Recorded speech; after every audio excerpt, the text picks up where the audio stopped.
So I want to talk about Tserriednich, or I think that's how you say his name. Let me know in the comments if I'm butchering it. But this guy might become one of the strongest characters we've ever seen in the series, and that's because he might be Netero's grandson? Yeah, that's right. We'll get into that theory, but I also want to talk about all of his abilities and what makes this guy so crazy in more ways than one. But anyway, back to Netero. Because we all love him, more or less, and for good reason. He was smart, hardworking, and a caring leader who took his role very seriously. So serious, in fact, that he offered his life to make sure Meruem and his kin were extinguished. But in between his non-stop training, duties as a chairman, his exam overseeing, and saving the world, he somehow had time to have a child named Beyond. And that same child had many kids of his own, but there's one in particular that we all want to know about. And that is Tserriednich, who's currently believed to be the fourth prince of the Khakin Empire, but it might not be that simple. He might secretly be Beyond's son, like I said at the beginning, making him Netero's grandson. And it's not just baseless, of course, because one of the things that comes up a lot is how much Tserriednich resembles a young Netero, and not necessarily his hypothetical father in Beyond. Which is not unheard of genetically, of course. I'm sure this has happened to some people even watching this video. But in a series where many characters tend to look similar, and I guess just due to Togashi's art style, that's not exactly a convincing reason, at least not on its own. Some argue that it's the slim nose that shows the relation, while others reject that with the fact that Isaac has very distinguishable brows that Tserriednich lacks, Beyond has those same long, exaggerated eyebrows. By the way, don't expect a young man like Tserriednich to have Isaac's old wise man earlobe, when it was both an indicator of his deep spiritual beliefs and his age. In case you weren't aware, your ears keep growing as time goes on and pretty much never stop. Then again, these arguments also tend to rely solely on the parent we know / see in the story the most. In terms of how genes mix, it's perfectly plausible that Tserriednich wouldn't have those eyebrows because of his mom's side, even if it's a dominant gene. The same way babies with blue eyes can be born from parents with brown eyes. Recessive doesn't mean inexistent. I say all that, but I'm still not convinced. If anything, I feel like the obvious similarities between him and Isaac, or Beyond, are meant as a misdirect for us to assume it's Tserriednich, because of his amazing Nen growth and potential. The smart bet is probably on someone less prominent, but with the same amount of possible hidden talent, the youngest Prince Wobble. Besides, if we follow the eyebrow comparison, wouldn't Tserriednich's look almost exactly like King Nasubi's instead? But let's take a step back.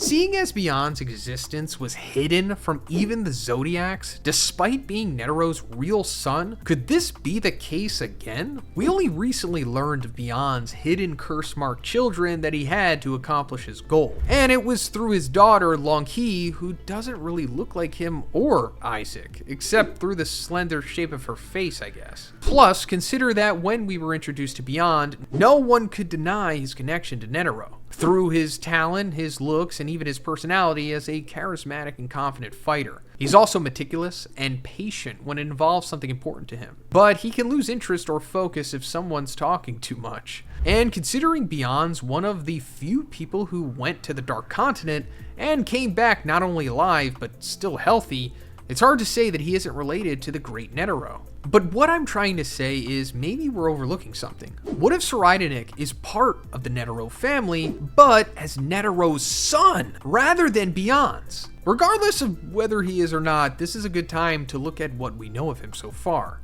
So like I said in the beginning, Tserriednich is the fourth prince of the Khakin Empire, son of Unma and Nasubi. He shares the same mother with Benjamin and Halkenberg, a rarity in the succession contest. Despite his sometimes devious and downright terrifying actions, Tserriednich holds academics and physical skill, especially athleticism, in high regard. This could explain why, once he finds out about Nen and techniques, that he allocates all his energy in developing everything about it. That's the same as the rumor of him spending endless hours on reassembling drills in the 7th grade just to beat the speed record. One big difference between him and the Netero family is his upbringing. They always say how you're raised can make a huge difference in your character, and he seems to be a good example of that. Unlike Isaac, who learned Nen on his own and came from a humble background, simply studying martial arts in a dojo, Tserriednich is a high-ranking prince with guards and power at his disposal. He's rich, educated, and surrounded by the best of everything, likely since birth. But in terms of Nen, he made sure to discover every intricacy available to advance as fast as possible. I won't say it's the same as when Netero went into the mountains once he reached the pinnacle of his physical abilities, but it's similar. He reached a point where he was making no progression,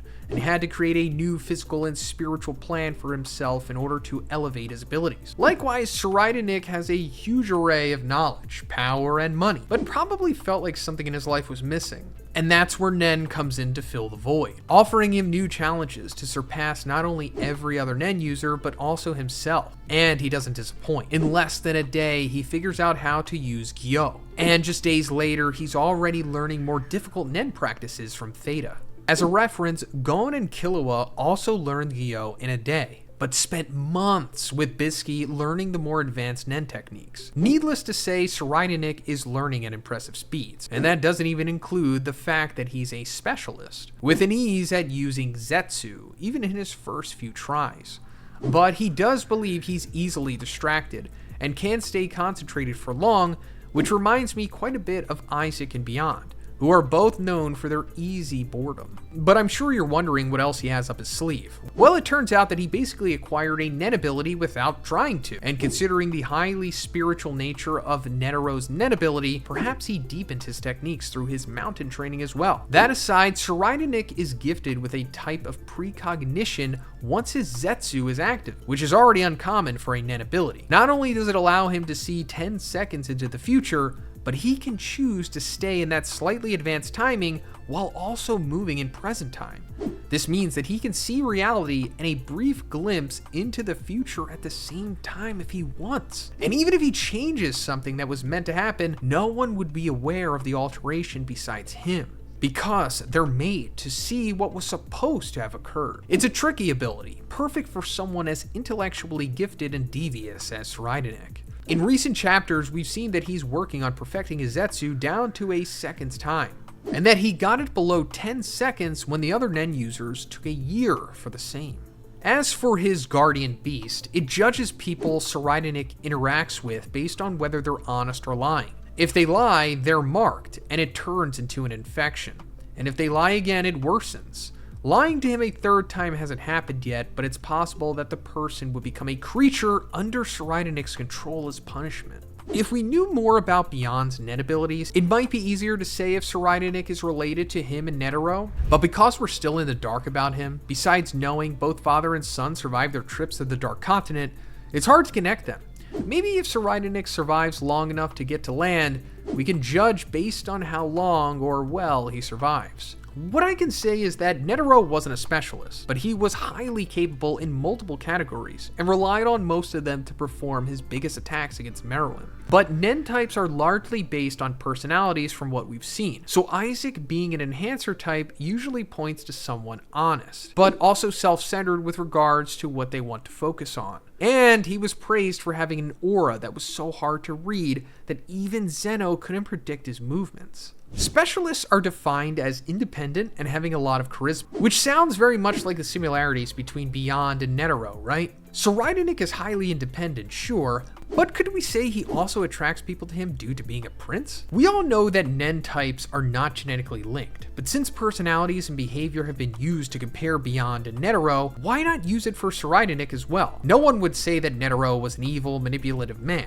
but I'm sure some of us agree that his final move to take down the ants caused us all a lot of grief for Meruem. Not me personally, I'm glad he died, it was the right move. Plus, I'd like to remind you that there's been a lot of overlap in the Zoldyck family when it comes to Nen, so it's not unheard of. Killua is the only other outlier, being a transmuter, but Illumi, Kaluto, and Miluki all use manipulation, while Silva and Zeno are emitter types. I'd be willing to bet that Jing is an enhancer like Gon too, based on his selfish desires to travel around and not raise his son. And not even visit him in the hospital. Still, we can't really say if Tserriednich is related to Beyond and Netero until we know more about Beyond and his plans. Until we know if he has a horse in the race or even if he has a child involved. There's no way for us to be sure of anything yet. But I figured I had to bring up the possibility of Netero hiding a second son, because the first one was so unexpected already. And Beyond, well, he's got kids all over the place, so it wouldn't be much of a shocker. But that's pretty much it for Tserriednich, his abilities, and the possibility of him being Beyond, and the possibility of him being Beyond's son and Netero's grandson. Let me know in the comments what you think about this, and if you liked the video, please give it a like and please subscribe if you haven't already. Have a great day, and I'll see you in the next one.